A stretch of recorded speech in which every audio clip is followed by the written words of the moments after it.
जय बजरंगबली। तुला राशि वालों बंधुओं, हृदय से अभिनंदन है आप सभी का आपके अपने चैनल तुला ज्योति भिंड में। दुख का समय आपका गया, अब आपका सुख का समय आने वाला है। बंधुओं, आपने पिछले समय में बहुत दुख झेले हैं, लेकिन अब आप चिंता न करें। अब आपके सुख के दिन आने वाले हैं। अब आपके जीवन में बहुत बड़ा परिवर्तन आने वाला है। यदि आपको व्यवसाय नहीं मिल रहा था तो अब आपको व्यवसाय मिलेगा। अब आपका व्यापार अच्छा चलेगा। आपकी आमदनी में भी बढ़ोतरी देखने को मिलेगी। आपके जीवन साथी के साथ भी संबंध अच्छे बनते दिखाई दे रहे हैं। कहने का मतलब यह है कि चारों तरफ से आपकी बल्ले बल्ले होने वाली है। जिसको आप सच्चा प्रेम करते थे वह भी आपको अब मिल जाएगा। बंधुओं, यहाँ पर हम आपको कुछ ऐसे उपाय बताएंगे जो आपके काम आएंगे, आपके जीवन का उद्धार कर देंगे। यदि आप व्यापार में बहुत ज्यादा परेशान थे, आपका व्यापार ठीक से चल नहीं रहा था, तो यहाँ पर हम आपको एक उपाय बताएंगे जिसके करने से आपका उद्धार हो जाएगा। ऐसे प्रेमी जोड़े हैं जिनकी आपस में बिल्कुल नहीं बनती थी। पत्नी अपनी साइड रहती है और पति अपने साइड रहता है। एक दूसरे के आपस में सामंजस्य का वातावरण कभी नहीं होता है। पति पत्नी आपस में एक दूसरे पर आरोप लगाते हैं। पत्नी का कहना है कि पति का संबंध किसी और जगह है और पति का कहना है कि पत्नी का संबंध किसी और जगह है। तो जब दोनों में आपस में इतना मतभेद है तो वहाँ पर कलह कलेश का माहौल तो रहेगा। एक दूसरे पर भरोसा रखें और किसी तीसरे को अपने रिश्ते में ना आने दें। तो बंधुओं, आज हम आपके जीवन की समस्त परेशानियों के बारे में बात करने वाले हैं कि आपके जीवन में अभी तक क्या क्या परेशानियां चली हैं। यदि परेशानियां चली हैं तो किस ग्रह की वजह से आपके जीवन में इतनी ज्यादा परेशानियां चली हैं। यदि आपका वैवाहिक जीवन बर्बाद हुआ है तो किस ग्रह की वजह से हुआ है। यदि आपके प्रेम संबंध टूटे हैं तो कौन से ग्रह की वजह से टूटे हैं। कौन सा ग्रह है जो आपके वैवाहिक जीवन को पूरी तरह से तहस नहस कर चला गया है। किस ग्रह की वजह से आपके प्रेम संबंधों में खटास आ गई है। कई भाई बंधु तो ऐसे हैं जिनके जीवन में तलाक की नौबत आ गई है। उनका तलाक हो गया है, प्रेम संबंध टूट गया है। आपस में एक दूसरे की शक्ल तक वह देखना नहीं चाहते हैं। आपस में उनकी बहुत ज्यादा शत्रुता हो गई है कि आज के समय में उनका तलाक हो गया है। वह एक दूसरे की शक्ल तक नहीं देखना चाहते हैं। यह किसी तीसरे व्यक्ति के बीच में आ जाने से प्रेम संबंध समाप्त हो गया है या खुद के माता पिता की वजह से प्रेम संबंध टूटा है। अगर माता पिता की वजह से यह संबंध टूटा है तो क्यों टूटा है। कौन सा ग्रह उस समय आपकी कुंडली में खराब था जो आपके वैवाहिक जीवन को बर्बाद कर गया है। बंधुओं, यहाँ पर हम आपसे विस्तार से चर्चा करेंगे। तो सबसे पहले बात करते हैं मंगल ग्रह की।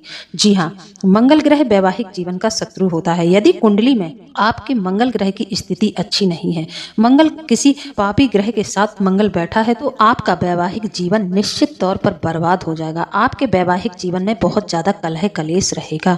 पारिवारिक लोगों के साथ भी आपके मतभेद रहेंगे, यानी कि पति पत्नी के बीच परिवार के लोग भी दखलंदाजी देंगे। जैसे कि आपके माता पिता हैं तो आपके माता पिता आपके जीवन साथी के साथ बहुत ज्यादा शत्रुता मानेंगे। वह आपको तो मानेंगे लेकिन आपके जीवन साथी को बिल्कुल भी महत्व नहीं देंगे। कहने का मतलब यह है कि यदि आपके प्रेम संबंध टूटते हैं तो कहीं ना कहीं परिवार के लोगों की वजह से ही टूटते हैं। आपके प्रेम संबंधों में आपके माता पिता का हस्तक्षेप जरूर होता है। मंगल एक ऐसा ग्रह है जो वैवाहिक जीवन का शत्रु माना जाता है। मंगल की पोजीशन यदि कुंडली में ठीक नहीं है, मंगल किसी नीच ग्रह जैसे कि राहु के साथ बैठ जाता है। जब मंगल राहु के साथ बैठ जाता है, षडाष्टक योग का निर्माण होता है। तो इस स्थिति में वैवाहिक जीवन में बहुत ज्यादा परेशानियां आती हैं, जैसे कि तलाक जैसे कई मामले देखने को मिलते हैं। कई लोगों का तलाक हो जाता है, रिश्ते टूट जाते हैं, पूरी तरह से प्रेम संबंध समाप्त हो जाते हैं। कई लोगों के साथ तो यह स्थिति बनती है कि पहले उनका विवाह हो जाता है, आपस में खूब प्रेम रहता है। जैसे ही एक संतान उत्पन्न हो जाती है तो संतान के जन्म के बाद पति पत्नी में पहले जैसा प्रेम नहीं रहता है। वैवाहिक जीवन बिल्कुल भी सुखी नहीं रहता है। पति पत्नी आपस में संतुष्ट नहीं रहते हैं, आपस में बहुत ज्यादा लड़ाई झगड़े देखने को मिलते हैं। तो इस स्थिति में आप लोगों को कुछ उपाय करना चाहिए। जिन लोगों के जीवन में यह समस्याएं चल रही हैं, जिन लोगों के वैवाहिक जीवन में बिल्कुल भी खुशियां नहीं बची हैं, पहले तो उनका वैवाहिक जीवन सुखी संपन्न था लेकिन अब उनके वैवाहिक जीवन में निरंतर कलह कलेश का माहौल बना हुआ है। तो इस स्थिति में गौर करने वाली बात यह है कि आपके रिश्ते को या तो किसी की नजर लग गई है या तो आपके ऊपर किसी ने टोना टोटका करवाया है। इस तरह की स्थिति यदि जीवन में बनती है तो कोई ना कोई ग्रह जिम्मेदार होता है या फिर किसी नकारात्मक शक्ति का यह काम होता है जो आपकी घर गृहस्थी को बिल्कुल भी फलित नहीं होने देना चाहता है। है। आपके घर में आए दिन लड़ाई झगड़ा नकारात्मक शक्तियों की वजह से भी होते हैं। ऐसा भी माना जाता है कि जिस घर के पितृ पूर्वज अतृप्त होते हैं, रुष्ट होते हैं, उस घर में भी यह स्थिति बनती है। वैवाहिक जीवन कभी भी फलित नहीं होगा। घर गृहस्थी में आए दिन लड़ाई झगड़े होंगे, पति पत्नी आपस में प्रेम से नहीं रहेंगे, एक दूसरे के संबंध टूट जाएंगे। कहने का मतलब यह है कि परिवार बिखर जाएगा। और के देवी देवता यदि आपसे रुष्ट हैं तो भी आपके जीवन में यही परेशानियां आपको देखने को मिलेंगी, या फिर आपके पितृ पूर्वजों की कोई पूजा अधूरी है तब भी आपके जीवन में यह समस्याएं आएंगी। कुल के देवी देवताओं की यदि आपने विवाहिक संबंध होने के बाद पूजा नहीं दी है तो आपके जीवन में इसी तरह का तांडव मचेगा। यह माता पिता को सोचना चाहिए, घर के बड़े बुजुर्गों को सोचना चाहिए। विवाह के बाद जो भी पूजा होती है उन्हें जरूर कराना चाहिए। जैसे कि किसी के विवाह के उपरांत कुल के देवी देवताओं की पूजा होती है तो कुल के देवी देवताओं की पूजा जरूर कराएं। पितृ पूर्वजों की जो पूजा बनती है उनकी भी पूजा कराएं।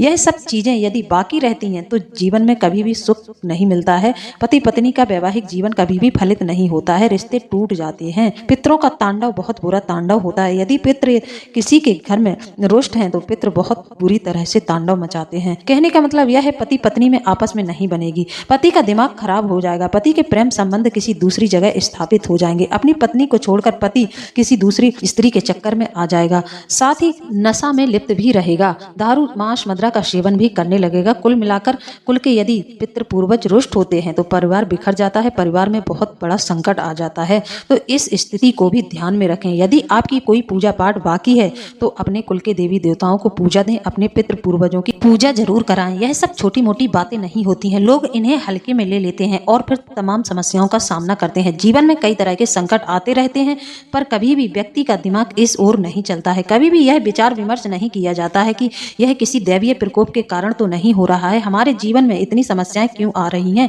यहाँ पर ध्यान देने वाली बात यह है कि जब पति पत्नी के प्रेम संबंध खराब होने लगे, बहू बेटा में आपस में न बने, घर में आए दिन कलह कलेश का परिवार में माहौल रहने लगे और जीवन में तलाक की नौबत आ जाए, रिश्ते टूटने की कगार पर आ जाए, तो इस समय में घर के बड़े बुजुर्गों को एक बार विचार जरूर करना चाहिए कि इनके जीवन में इतनी समस्याएं किस वजह से आ रही हैं। कहीं कोई दैवीय प्रकोप तो नहीं है, कहीं कोई पूजा पाठ अधूरी तो नहीं है, कहीं इसकी कुंडली में कोई दोष तो नहीं है, कहीं कोई ग्रह इन्हें पीड़ित तो नहीं कर रहा है। तो इन सब स्थितियों को देखना बहुत जरूरी होता है। लेकिन आज के समय में माता पिता को इन सब बातों की फुर्सत ही नहीं है। आज के समय में माता पिता इतने बुद्धि विवेक वाले नहीं रहे हैं, वह विचार विमर्श नहीं करते हैं।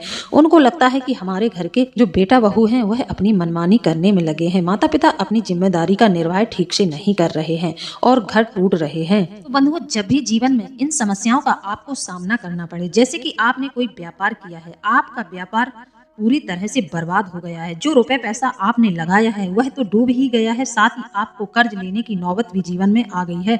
आप कर्ज लेकर भी अपने व्यवसाय को आगे नहीं बढ़ा पाए हैं। आप एक हाथ कर्ज लेते हैं तो आप दो हाथ टूट जाते हैं, कर्ज से आप दब चुके हैं, जीवन में कोई दूसरा रास्ता आपके पास नहीं बचा है, आप पूरी तरह से बर्बाद हो गए हैं। तो इस समय में आपको अपने पितृ पूर्वजों की पूजा आराधना करनी चाहिए, उन्हें संतुष्ट करना चाहिए। जब आपके पितृ पूर्वज नाराज होते हैं तब परिवार में यह स्थिति बनती है, तब परिवार में इस तरह के घाटे होते हैं कि व्यक्ति को बहुत तगड़ा नुकसान होता है।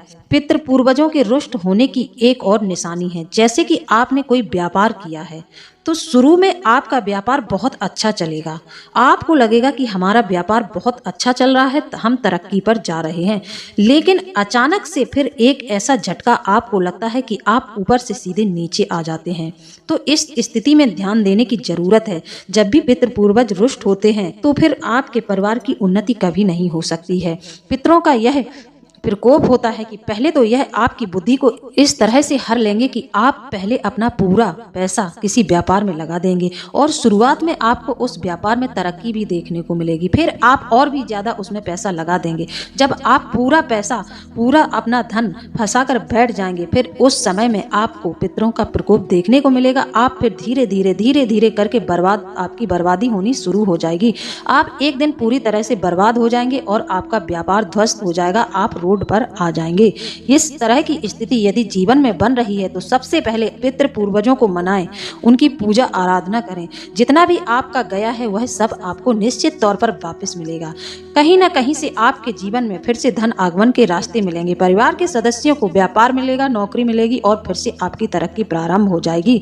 हमारे जो पितृ पूर्वज हैं वह रुष्ट तो होते हैं लेकिन मान भी आसानी से जाते हैं। तो इस स्थिति में आपको सर्वप्रथम अपने पूर्वजों के कुल के देवी देवताओं की पूजा आराधना करनी चाहिए। लेकिन होता उल्टा यह है कि जब हमारे जीवन में इस तरह की परेशानियां चलती हैं तो हम इस तांत्रिक के पास जाते हैं, उस बाबा के पास जाते हैं, इस मंदिर उस मंदिर, इस तरह की स्थितियां हमारे जीवन में बनी रहती हैं। लेकिन कभी भी हम इस ओर विचार नहीं करते हैं कि कहीं हमारे कुल के देवी देवता नाराज तो नहीं है, कहीं हमसे हमारे पितृ पूर्वज रुष्ट तो नहीं हो गए हैं। मरने के बाद तो छोड़ो बंधुओं, एक बार विचार यह कर लेना चाहिए कि जब हमारे पूर्वज जीवित थे तब हमने उनके साथ किस तरह का व्यवहार किया है। हर एक स्थिति को ध्यान में रखते हुए अपने जीवन पर सोच विचार करें कि हमारे जीवन में इस तरह की परेशानियां क्यों आ रही हैं। यहाँ वहाँ कहीं भटकने की आपको जरूरत नहीं है। जब कुल के देवी देवता आपसे प्रसन्न होते हैं तो आपके कुल की तरक्की होती है, हर तरह की आपके जीवन में संपन्नता होती है। अब आपने देखा होगा कि कई लोगों को संतान ही उत्पन्न नहीं हो रही है, तो यह भी पितृ पूर्वजों का ही प्रकोप है, कुल के देवी देवताओं का भी प्रकोप है। तो इस स्थिति में यदि आपको संतान उत्पन्न नहीं हो रही है, आपने सारे चेकअप करा लिए, आपने डॉक्टरों की सलाह भी ले ली, लेकिन आपको डॉक्टर की सलाह में आपको यह बात पता चलती है कि पति पत्नी में से किसी में कोई बात की कोई कमी नहीं है, फिर भी आपको संतान उत्पन्न नहीं हो रही है, तो कहीं ना कहीं यह आपके पितृ पूर्वजों की नाराजगी का कारण है। तो सर्वप्रथम अपने पितृ पूर्वजों की पूजा आराधना करें, उनको मनाने का प्रयास करें। अब आपको हम बताते हैं कि आप उन्हें कैसे मनाएंगे। तो आपको ज्यादा कुछ नहीं करना है, आपको सुबह उठते ही अपने मुख्य द्वार की अच्छे से साफ सफाई करनी है और एक रंगोली अपने मुख्य द्वार पर डाल देनी है। बंधुओं, पुराने समय में आपने देखा होगा जो हमारी दादी नानी होती थी वह सुबह उठते ही यह काम करती थी। यह काम पितृ पूर्वजों के लिए और माता लक्ष्मी को प्रसन्न करने के लिए किया जाता है। सबसे पहले हमारी माताएं बहनें पहले अपने मुख्य द्वार की दहलीज को साफ करती थी, फिर वहाँ पर एक चुटकी आटा इस साइड एक चुटकी आटा उस साइड डाल देती थी। कई लोग तो एक छोटी सी रंगोली बना देते थे। यह इस वजह से ही बनाई जाती थी कि हमारे घर के पितृ पूर्वज तृप्त रहें और माता लक्ष्मी की हम पर कृपा रहे। पितृ पूर्वजों का माता लक्ष्मी से संबंध है। आप सभी की जानकारी के लिए बता दें कि जो माता लक्ष्मी है यह पितरों की नातिन है। कहने का मतलब यह है कि माता लक्ष्मी की जो माँ है वह पितरों की कन्या है। तो माता लक्ष्मी का पितरों से बहुत गहरा संबंध है, इस बात को समझने का प्रयास करें। शाम के समय एक घी का दीपक अपनी दहलीज पर जरूर रखें। साथ ही हो सके तो बेल के वृक्ष को सोमवार के दिन जाकर बेल के वृक्ष को सींचना प्रारंभ कर दें और शाम के वक्त बेल वृक्ष के नीचे एक दीपक जलाना प्रारंभ कर दें। यदि आपको संतान से जनित समस्या है तो बेल पत्र के नीचे किसी ब्राह्मण के बालक को चावल की खीर बनाकर खिलाएं। फिर उस बालक की थाली से जो बची हुई खीर है, जूठी खीर है, उस महिला को खिला दें जिसको संतान नहीं हो रही है। ऐसा करने से पितरों का प्रकोप मिट जाएगा और आपको संतान की प्राप्ति होगी। यह उपाय आपको लगातार 21 दिन तक करना है। हर सोमवार को आपको एक ब्राह्मण के बेटे को न्योता देना है और बेल वृक्ष के नीचे बैठकर उसको भोजन कराना है। उसकी थाली में बची हुई जो खीर है उसको आपको सेवन करना है। इस तरह के उपाय से बहुत जल्दी आपकी मनोकामना फलित होगी, क्योंकि यदि आपको संतान नहीं हो रही है तो कहीं ना कहीं आपकी पूर्वजों की नाराजगी के कारण ही नहीं हो रही है। अब वैवाहिक जीवन में बहुत ज्यादा परेशानी है। पति का संबंध किसी और स्त्री के साथ हो गया है या फिर पत्नी का संबंध किसी और पुरुष के साथ हो गया है, तो इस स्थिति में आपको क्या करना चाहिए? यदि पति को आप अपने बस में करना चाहते हैं, यदि आप चाहती हैं कि आपका पति आपके पास रहे, तो पत्नी को एक नियम प्रतिदिन करना होगा। यह नियम आपको लगातार 21 दिन तक करना होगा। जब भी पति पत्नी रात्रि के समय सोने जाएं, तो एक काम आपको करना होगा। पत्नी को चाहिए कि एक चुटकी सिंदूर, जी हाँ, एक सिंदूर की डिब्बी बनाएं, उसको अपने मस्तक पर लगाएं। उस सिंदूर को अपने से उतारकर उस डिब्बी में डाल दें। तो पत्नी को एक चुटकी सिंदूर प्रतिदिन चुपचाप से पति के सिरहाने डाल देना है। ऐसा करने से आपका पति आपके वशीभूत रहेगा, वह आपको छोड़कर कहीं नहीं जाएगा। यह उपाय आपको 21 दिन तक करना है। फिर आप देखेंगे कि आपके वैवाहिक जीवन में वापस से खुशियां आ गई हैं। यह बहुत ही अचूक उपाय है। प्रतिदिन एक चुटकी सिंदूर चुपचाप से पति के सिरहाने डालना है। यह नियम 21 दिन करने के बाद आपके जीवन में परिवर्तन हो जाएगा और आपको अपने पति का पूरा सहयोग मिलेगा। और प्रतिदिन आप अपने बेडरूम में कपूर जलाना प्रारंभ कर दें। उसका धुआं कुछ देर तक रोककर खिड़की दरवाजे खोल दें, तब आपको उस रात पति या पत्नी को आपस में भरपूर प्रेम मिलेगा। ऐसा करने से वैवाहिक जीवन सुखी हो जाता है, प्रेम संबंधों में मधुरता आ जाती है। यह उपाय बहुत ही पावरफुल है। यह उपाय हमारे शास्त्रों में भी वर्णित है। आपको यह उपाय 21 दिन तक करना है। 21 दिन तक आपको एक चुटकी सिंदूर पति के सिरहाने डालना है। यह उपाय आपको चुपचाप से करना है और कपूर आप नियमित रूप से जलाएं। अपने बेडरूम में कपूर जलाना प्रारंभ कर दें। जितनी भी नकारात्मक ऊर्जाएं होंगी या फिर पति के दिमाग पर जो नकारात्मक ऊर्जाओं ने कब्जा कर रखा है, वह सब आपके घर को छोड़कर चली जाएंगी। वैवाहिक जीवन में यह समस्याएं प्रायः नकारात्मक ऊर्जाओं की वजह से भी देखी जाती हैं, जैसे कि पति पत्नी में बहुत ज्यादा लड़ाई झगड़ा होगा, पति को या पत्नी को इतना ज्यादा गुस्सा आएगा कि घर गृहस्थी का सामान टूट फूट जाएगा, या फिर कोई ऐसा सामान है जो चुपचाप से आपके घर से चोरी हो जाएगा, रसोई में बरकत देखने को नहीं मिलेगी। इस तरह की स्थिति आपको अपने जीवन में देखने को मिलेगी। तो यह कहीं न कहीं नकारात्मक ऊर्जाओं का काम है। तो आपको कपूर प्रतिदिन अपने बेडरूम में जलाना होगा। साथ ही पत्नी को यह नियम बना लेना चाहिए कि प्रतिदिन पत्नी को भगवान शिव और माता पार्वती की आराधना करनी चाहिए। भगवान शिव का जल अभिषेक जरूर करें और माता पार्वती को सुहाग की सामग्री जरूर अर्पित करें। ऐसा करने से वैवाहिक जीवन सुखी संपन्न रहता है और आपको किसी भी तरह का संकट नहीं रहता है। वो छोटे छोटे उपाय हैं, लेकिन इनके प्रभाव बहुत बड़े हैं। जैसे कि किसी पत्नी का पति अपने काम पर जा रहा है, आपका पति कहीं नौकरी करता है या फिर किसी व्यापार को करता है।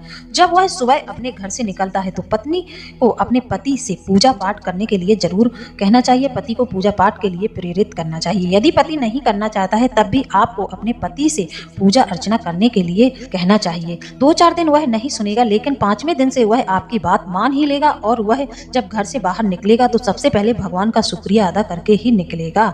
पत्नी को प्रयास करना चाहिए। कई लोग तो कहते हैं कि हमारे कहने से हमारे पति कभी भी पूजा पाठ नहीं करते हैं, परंतु प्रयास निरंतर करते रहना चाहिए। पति को सही रास्ते पर लाने का पूरा धर्म पत्नी का होता है। यदि पति गलत रास्ते पर चला गया है, पति के जीवन में भटकाव आ गया है, तो कहीं न कहीं इसमें पत्नी भी जिम्मेदार होती है। तो अपने पति को सही रास्ते पर लाने के लिए पूरा प्रयास करें। सर्वप्रथम प्रयास आपका यही होना चाहिए कि पति को आध्यात्मिकता की ओर ले जाएं। ना कि पत्नियों का यह होता है कि पत्नियों को पैसे मिल जाएं, उन्हें अपनी शॉपिंग और अपने पार्लर जाने से मतलब होता है। पति बस पैसा देता रहे और पति चाहे जिस स्थिति में बना रहे, उनको मतलब नहीं है। जब स्थिति बहुत ज्यादा बढ़ जाती है तब सिर पर हाथ रखकर रोने जैसी स्थिति बन जाती है। तो इस स्थिति में पत्नी पूरी तरह से जिम्मेदार होती है। यदि पति भटक गया है, यदि पति के जीवन में बहुत ज्यादा परेशानियां आ रही हैं, तो कहीं ना कहीं इस स्थिति की जिम्मेदार पत्नी भी होती है। तो सर्वप्रथम आप यह कार्य जरूर करें कि अपने पति को आध्यात्मिक बनाएं, उन्हें पूजा पाठ करने के लिए प्रेरित करें। जब भी आपके पति नौकरी या फिर व्यवसाय के लिए घर से निकलें, आप काम के लिए घर से निकलें, तो सर्वप्रथम पत्नी को मीठा दही खिलाकर ही पति को घर से विदा करना चाहिए। मीठा दही खिलाएं, मस्तक पर एक तिलक जरूर करें और अपने पति को मुख्य द्वार तक छोड़ने जरूर आना चाहिए। पति जब आपका दहलीज पार कर जाए तभी आपको दरवाजा बंद करना चाहिए। पत्नी का यह धर्म है। इस तरह के नियम जो अपने जीवन में मानकर चलता है, उसके जीवन में बहुत बरकत रहती है, हर तरह की तरक्की रहती है, वैवाहिक जीवन सुखी संपन्न रहता है। तो बंधुओं, उपाय यदि अच्छे लगे हैं, विचार यदि पसंद आया है, तो कमेंट के माध्यम से जरूर बताएं। इसी के साथ अब हम वीडियो को समाप्त करते हैं। मिलते हैं अगले ज्ञानवर्धक वीडियो में।